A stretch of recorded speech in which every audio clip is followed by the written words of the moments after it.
मेरा धन्य भाग्य है, भगवान विष्णु ने मुझे राजा बनाकर मेरे हृदय में अपनी भक्ति भर दी है।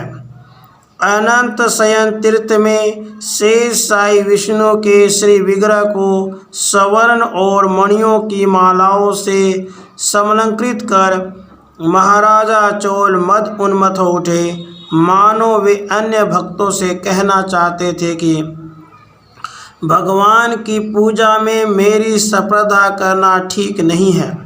वे भगवान विष्णु का चिंतन करने लगे। यह आप क्या कर रहे हैं?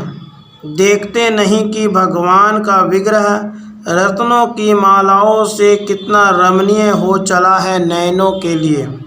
बार बार तुलसी दल से आप स्वर्ण और मणियों को ढककर भगवान का रूप असुंदर कर रहे हैं। महाराजा ने दिन ब्राह्मण विष्णुदास के हृदय पर आघात किया। धन के मद में भगवान की पूजा के लिए हृदय के भाव पुष्प की आवश्यकता है। महाराज, सोने और हीरे से उनका महत्व नहीं आंका जा सकता। भगवान की प्राप्ति भक्ति से होती है। विष्णुदास ने चोलराज से निवेदन किया। भक्त ब्राह्मण विष्णु सूक्त का पाठ करने लगे। देखना है पहले मुझे भगवान का दर्शन होता है या आपकी भक्ति सफल होती है। राजा ने कांची निवासी अपनी एक दरिद्र प्रजा को चुनौती दी। वे राजधानी में लौट आए। महाराजा ने मुद्गल ऋषि को आमंत्रित कर भगवान के दर्शन के लिए विष्णु यज्ञ का आयोजन किया। भगवती ताम्रपर्णी नदी के कलरव से निनादित उनकी राजधानी कांची में स्वर्ण युग की आभा ऐसे लगती थी मानो अपने दिव्य वृक्षों समेत चैत्ररथ वन की साकार श्री ही धरती पर उतर आई हो। कांची नगरी शास्त्रज्ञ पंडितों और मंत्रदर्शी ऋषियों से परिपूर्ण हो उठी। दान दक्षिणा की ही चर्चा नगरी में नित्य होने लगी।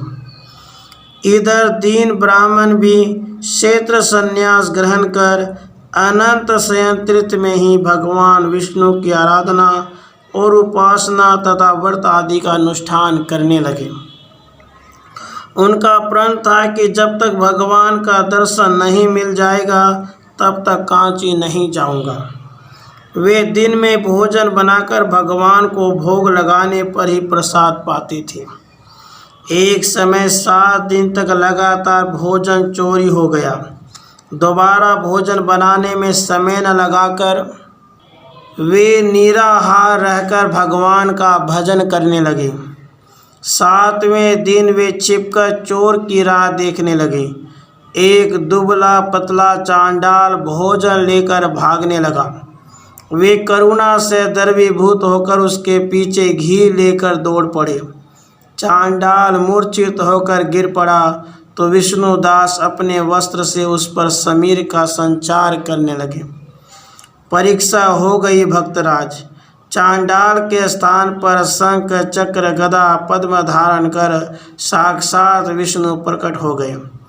अलसी के फूल के समान श्याम शरीर की शोभा निराली थी। हृदय पर श्री वत्स का चिन्ह था। वक्ष पर कौस्तुभमणि थी। मुकुट और पीतांबर की झांकी अनुपम थी।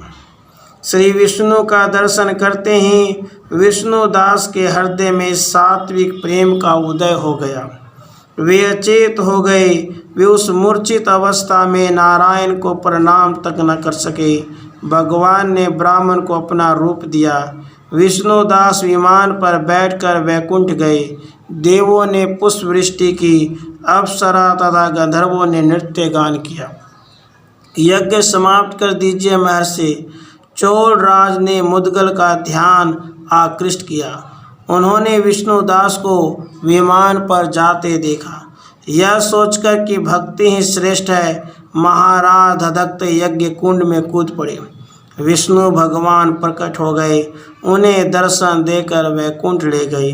विष्णुदास पुण्यशील और चोलराज सुशील पार्षद के नाम से प्रसिद्ध है।